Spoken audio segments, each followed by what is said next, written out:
ሰላም ክቡራት ተኸታተልቲ ፍልጠት ቲቪ ንሎም መዓንቲ ኸኣ ከምቲ ልሙድ ንዓኹም ይጠቕሙን ይምህሩን እዮም ዝበልክዎም ቅልል ዝበሉ 19 ሕቶታት ምስ መልሶም ሒዘልኩም መፅእ ኣለኹ። ንስኹም ከኣ ነዛ ቪድዮ ካብ መጀመርታ ክሳብ መወዳእታ ብምክትታል ኣብ መወዳእታ ካብ 19 ክንደይ ከም ደምፃኹም ኣብ ኮመንት ምፅሓፍ ከይትርስዑ። ንሎም መዓልቲ ፓርት 6 ሒዘልኩም መፅእ ዘለኹ ካብ ፓርት 1 ክሳብ ፓርት 5 ዘይረኣኹመን ከኣ ንዐአን እውን እንዳኣተኹም ረእይወን። ካልእ ንዓይኒ ምትብባዕን ካልእ ከምዚ ዓይነት መሃሪ ዝኾነ ቪድዮን ቀጻሊ ንክሰርሓልኩም ላይክ ኤንድ ሳብስክራይብ እንዳገበርኩም ኣተባብዑኒ። ሕጂ ናብ ናይ ሎማዓንቲ መደበይ ከብለኩም። ሕራይ ክቡራት ተኸታተልቲ ነቶም ጀመርቲ ዝኾንኩም ከመይ ገይረ ከም ድሓትት ከረዳእኩም ማለት እዩ። መጀመርያ ሕቶ የንብበልኩም ካብኡ ነዛ ሕቶ ክትምልሱ 5 ሰከንድ ዕድል ሂበኩም። ድሕሪ 5 ሰከንድ ከዓ ኣነ ኣየነይቲ ትኽክል መልሲ ከም ዝኾነት ይነግረኩም ማለት እዩ። ካብኡ ከዓ ናይቲ ድተረፈ ምርጫ ትርጉም ከዓ ይነግረኩም ማለት እዩ። ሕጂ ንቐጽል።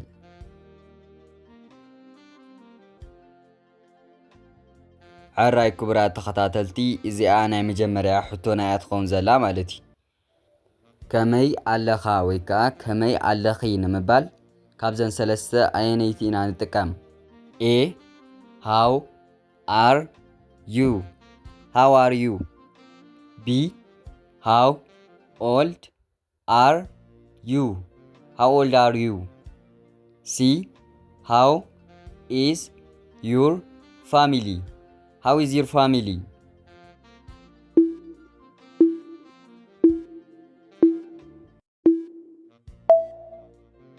The answer is A. ከመይ ኣለኻ ወይ ከዓ ከመይ ኣለኺ ንምባል A. How are you ኢልና ንጥቀም ማለት እዩ። B. How old are you ማለት ከዓ ክንደይ እዩ ዕድሜኻ ማለት እዩ። C. How is your family ማለት ከዓ ቤተሰብካ ከመይ ኣለዉ ማለት እዩ።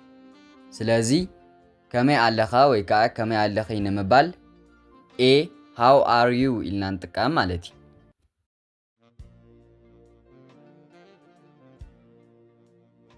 ሕራይ መበል ካልአይቲ ሕቶና ትኸውን ከዓ እንታይ እዩ ስራሕኻ ንምባል ካብዘን ሰለስተ ኣየነይቲ ኢና ንጥቀም? A. What is new? What is new? B. What is your name? What's your name? C. What is your job? What is your job?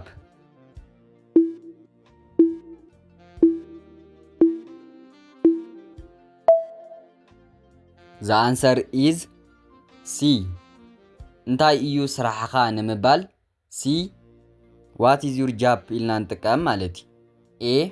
What's new ማለት ከዓ እንታይ ሓድሽ ነገር ኣሎ ማለት እዩ። B.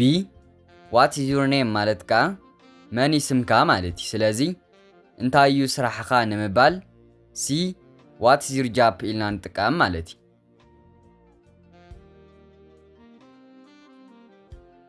ሕራይ መበል ሳልሰይቲ ሕቶና ትኸውን ከዓ ኣበይ ኣለኻ ወይ ከዓ ኣበይ ኣለኺ ንምባል ካብዘን ሰለስተ ኣየነይቲ ኢና ንጥቀም?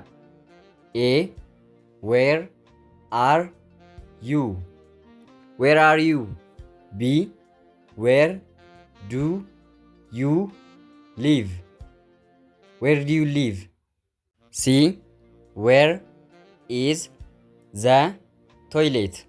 Where is the toilet?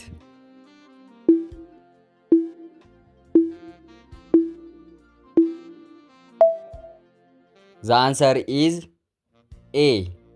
ኣበይ ኣለኻ ወይ ከዓ ኣበይ ኣለኺ ንምባል A. Where are you ኢልና ንጥቀም ማለት እዩ። B. Where do you live ማለት ከዓ ኣበይ ኢኻ ትነብር ወይ ከዓ ኣበይ ኢኻ ትነብሪ ማለት እዩ። C. Where is the toilet ማለት ከዓ ሽቓቕ ኣበይ ኣሎ ማለት እዩ። ስለዚ ኣበይ ኣለኻ ወይ ከዓ ኣበይ ኣለኺ ንምባል A. Where are you ኢልና ንጥቀም ማለት እዩ።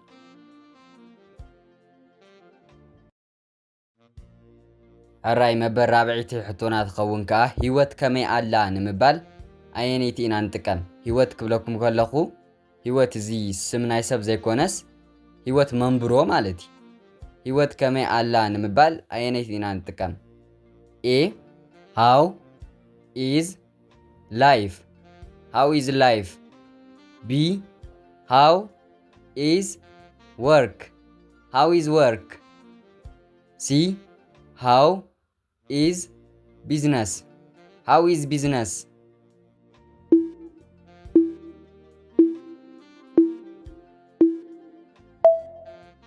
The answer is A. ህይወት ከመይ ኣላ ንምባል how is life ኢልና ንጥቀም ማለት እዩ። B. how is work ማለት ከዓ ስራሕ ከመይ ኣሎ ማለት እዩ። C. how is business ማለት ከዓ ንግዲ ከመይ ኣሎ ማለት እዩ። ስለዚ ህይወት ከመይ ኣላ ንምባል A. how is life ኢልና ንጥቀም ማለት እዩ።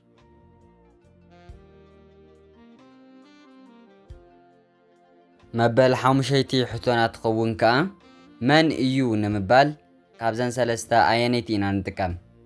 A. guess what? guess what? B. how much is it? how much is it? C. who is it? who is it?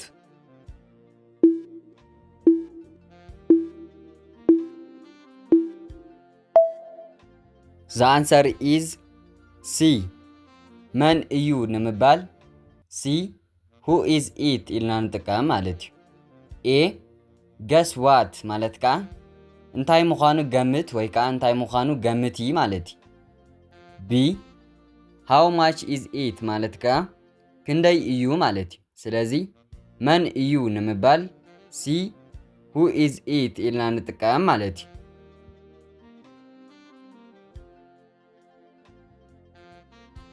ዓራይ መበል ሻርሸይቲ ሕቶና ትኸውን ከዓ ሰዓት ክንደይ ኮይኑ ንምባል ካብዘን ሰለስተ ኣየነይቲ ኢና ንጥቀም? A. what time is it? what time is it? B. what are you doing? what are you doing? C. what happened? what happened?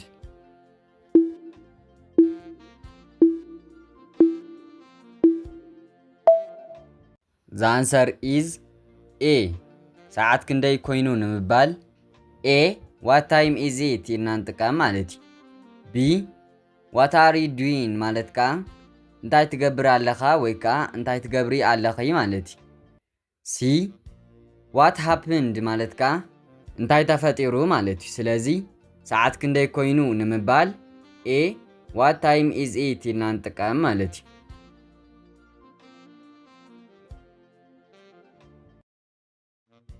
ሕራይ መበል ሻውዒቲ ሕቶና ትኸውን ከዓ እንታይ ኢኻ ክትብል ደሊኻ ወይ ከዓ እንታይ ኢኻ ክትብሊ ደሊኺ ንምባል ካብዘን ሰለስተ ኣየነይቲ ኢና ንጥቀም? A. what about you? what about you? B. what do you mean?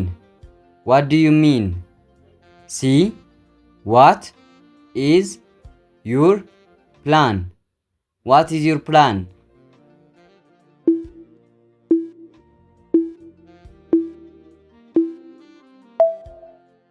The answer is B.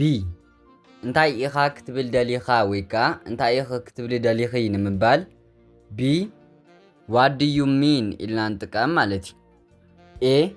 what about you ማለት ከዓ ብዛዕባኻ እንታይ ማለት እዩ። C. what is your plan ማለት ከዓ መደብካ እንታይ እዩ ወይ ከዓ መደብኪ እንታይ እዩ ማለት እዩ። ስለዚ እንታይ ኢኻ ክትብል ደሊኻ ወይ ከዓ እንታይ ኢኻ ክትብል ደሊኺ ንምባል B. what do you mean ኢልና ንጥቀም ማለት እዩ።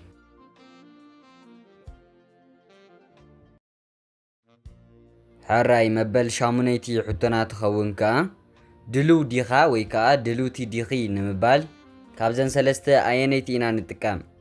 A. are you kidding? are you kidding? B. are you joking? are you joking?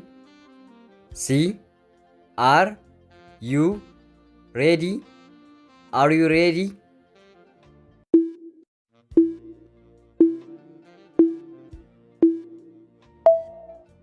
The answer is C. ድሉ ዲኻ ወይ ከዓ ድሉት ዲኺ ንምባል C. Are you ready ኢልና ንጥቀም ማለት እዩ። A. Are you kidding ማለት ከዓ ትላገጽ ዲኻ ደለኻ ወይ ከዓ ትላገጽ ዲኺ ደለኺ ማለት እዩ። B. Are you joking ማለት ከዓ ትዋዘ ዲኻ ደለኻ ወይ ከዓ ትዋዘይ ዲኺ ደለኺ ማለት እዩ። ስለዚ ድሉ ዲኻ ወይ ከዓ ድሉት ዲኺ ንምባል C. Are you ready ኢልና ንጥቀም ማለት እዩ።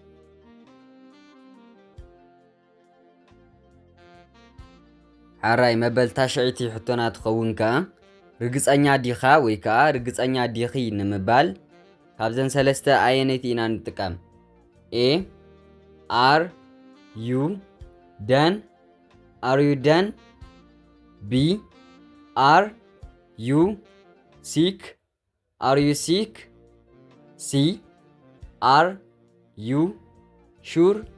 Are you sure?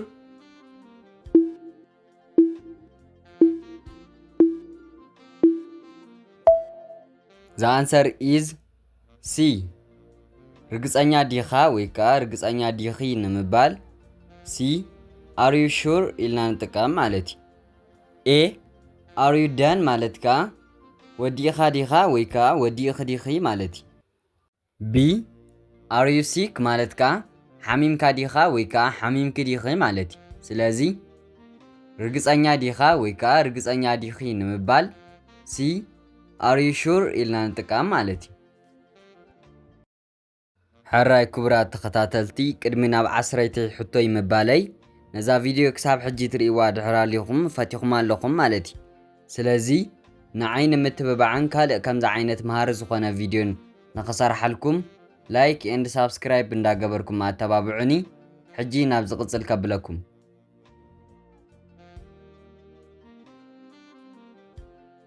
ሕራይ መበል 10ይቲ ሕቶና ትኸውን ከዓ ተፍቅረኒ ዲኻ ወይ ከዓ ተፍቅርኒ ዲኺ ንምባል ካብዘን ሰለስተ ኣየነይቲ ኢና ንጥቀም?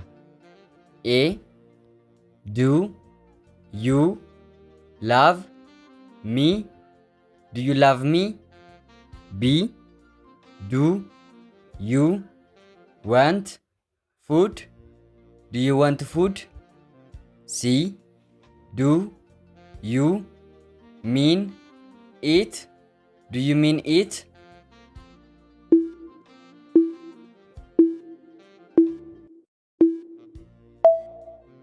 The answer is A. ተፍቅረኒ ዲኻ ወይ ከዓ ተፍቅርኒ ዲኺ ንምባል A. Do you love me ኢልና ንጥቀም ማለት እዩ። B. Do you want food ማለት ከዓ መግቢ ትደሊ ዲኻ ማለት እዩ። C. Do you mean it ማለት ከዓ ከምኡ ማለትካ ድዩ ወይ ከዓ ከምኡ ማለትክ ድዩ ማለት እዩ። ስለዚ ተፍቅረኒ ዲኻ ወይ ከዓ ተፍቅርኒ ዲኺ ንምባል A. Do you love me ኢልና ንጥቀም ማለት እዩ።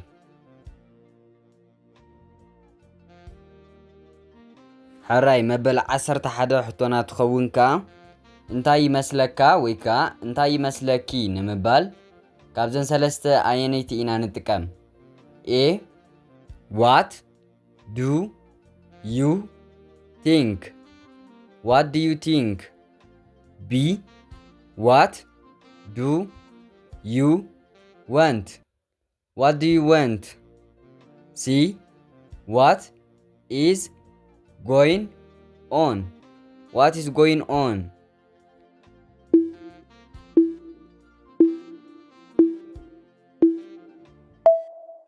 The answer is A. እንታይ ይመስለካ ወይ ከዓ እንታይ ይመስለኪ ንምባል A. What do you think ኢልና ንጥቀም ማለት እዩ። B. What do you want ማለት ከዓ እንታይ ኢኻ ትደሊ ወይ ከዓ እንታይ ኢኺ ትደሊ ማለት እዩ። C. What is going on ማለት ከዓ እንታይ ይኸውን ኣሎ ማለት እዩ። ስለዚ እንታይ ይመስለካ ወይ ከዓ እንታይ ይመስለኪ ንምባል A. What do you think ኢልና ንጥቀም ማለት እዩ።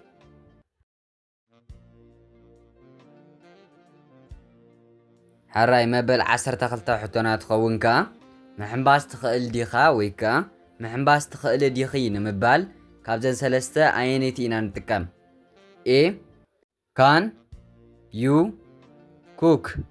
Can you cook? B. Can you swim?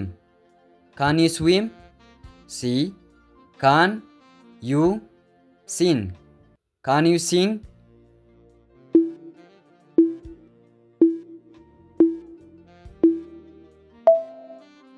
The answer is B. محنباس تخيل ديخا ويكا محنباس تخيل ديخي نمبال B. Can you swim إلا نتكام مالتي. A. Can you cook مالتكا مبسال تخيل ديخا ويكا مبسال تخيل ديخي مالتي. C. Can you sing مالتكا مدراف تخيل ديخا ويكا مدراف تخيل ديخي مالتي. سلازي محنباس تخيل ديخا ويكا محنباس تخيل ديخي نمبال B. Can you swim إلا نتكام مالتي. حراي مبل 13 حتونات خونكا انتاي كجبر علني نمبال كابزن 3 اينيتي إنا نتكام. A. What should I do? What should I do? B. Who did this? Who did this? C. What did you say? What did you say?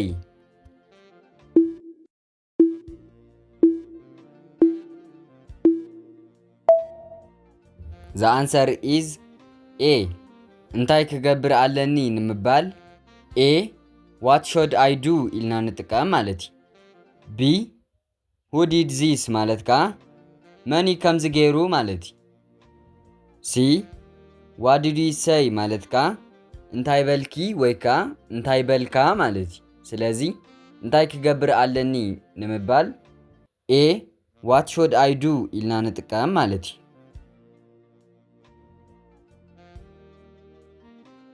حراي مبل 14 حتونات خون كا قنيخا ديخا ويكا قنيخ ديخي نمبال كابزن 3 اينيتي إنا نتكام. A. Are you jealous? Are you jealous? B. Are you crazy? Are you crazy? C. Are you mad? Are you mad?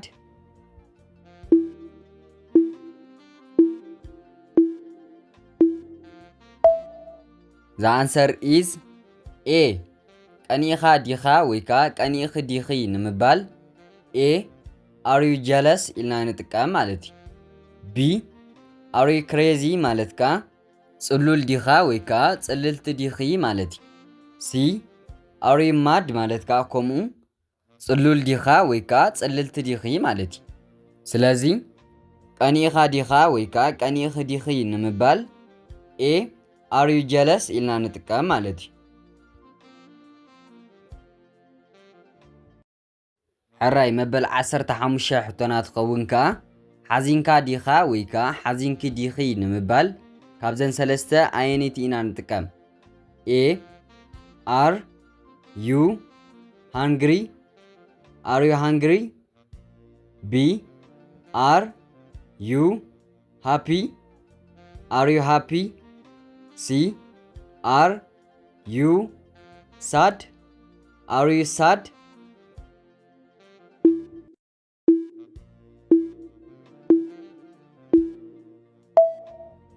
The answer is C. حزينكا ديخا ويكا حزينك ديخي نمبال C. Are you sad ኢልና ንጥቀም ማለት እዩ። A. Are you hungry ማለት ከዓ ጠሚኻ ዲኻ ወይካ ጠሚኽ ዲኺ ማለት እዩ። B. Are you happy ማለት ከዓ ሕጉስ ዲኻ ወይካ ሕጉስቲ ዲኺ ማለት እዩ። ስለዚ ሓዚንካ ዲኻ ወይካ ሓዚንክ ዲኺ ንምባል A. Are you sad ኢልና ንጥቀም ማለት እዩ።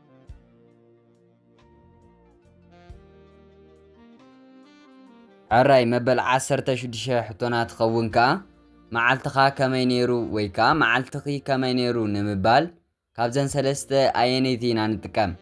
A. How do I look? How do I look? B. How was your day? How was your day? C. How was your weekend? How was your weekend?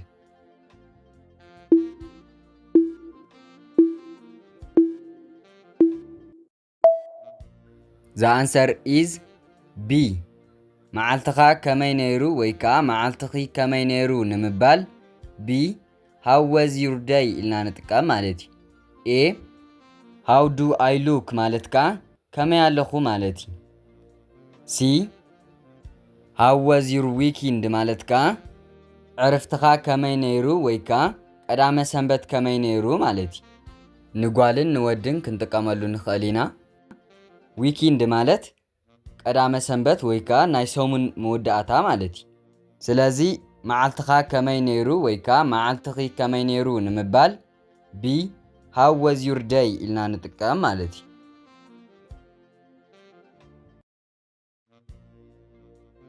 ሕራይ መበል 17 ሕቶናት ትኸውን ከዓ መጀመርያ ንኣንስቲ ንምባል ካብዘን ሰለስተ ኣየነይቲ ኢና ንጥቀም?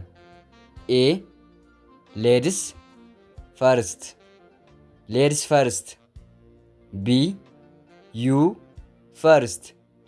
You first. C. You did well. You did well.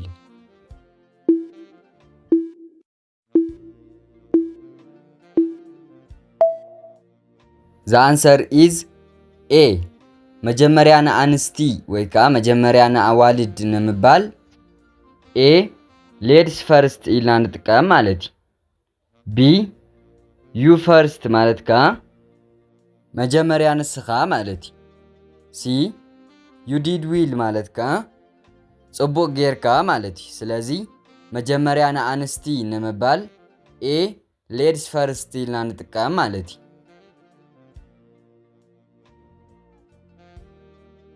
ሕራይ መበል 18 ሕቶናት ትኸውን ከዓ ምሳይ ኩን ወይ ከዓ ምሳይ ኩኒ ንምባል ካብዘን ሰለስተ ኣየነይቲ ኢና ንጥቀም? A.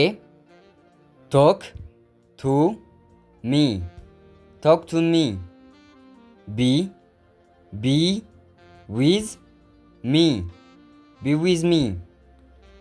C. Excuse me. Excuse me.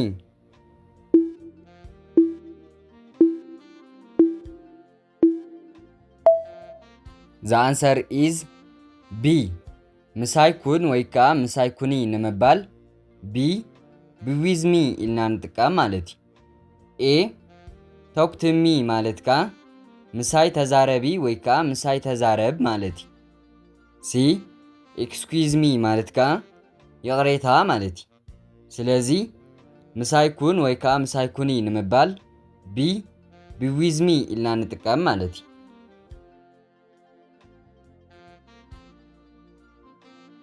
ሕራይ መበል 19 ናይ መወዳእታን ሕቶናት ትኸውን ከዓ ነብስኻ ኣፍቅራ ወይ ከዓ ነብስኺ ኣፍቅርያ ንምባል ካብዘን ሰለስተ ኣየነይቲ ኢና ንጥቀም?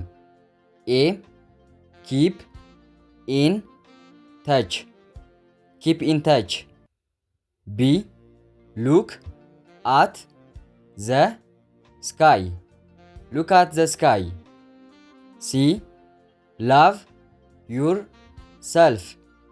Love yourself.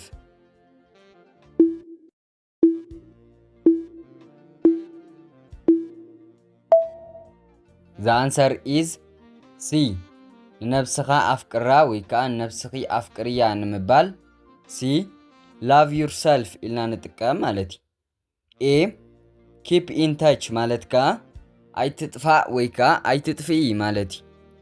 B. Look at the sky ማለት ከዓ ንሰማይ ርአ ወይ ከዓ ንሰማይ ረኣይ ማለት እዩ። ስለዚ ንነብስኻ ኣፍቅራ ወይ ከዓ ነብስኺ ኣፍቅርያ ንምባል C. Love yourself ኢልና ንጥቀም ማለት እዩ።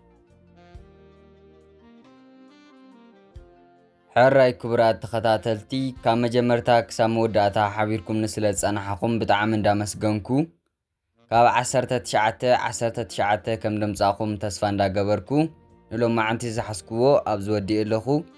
ክሳብ ሕጂ ላይክ ከይገበርኩም ክትሪኡ ዝፀናሕኹም ግን ላይክ ብምግባር ወድእዋ። ናይዛ ቻነል ሓደስቲ ዝኾንኩም ከዓ ሳብስክራይብ ብምግባር ወድእዋ።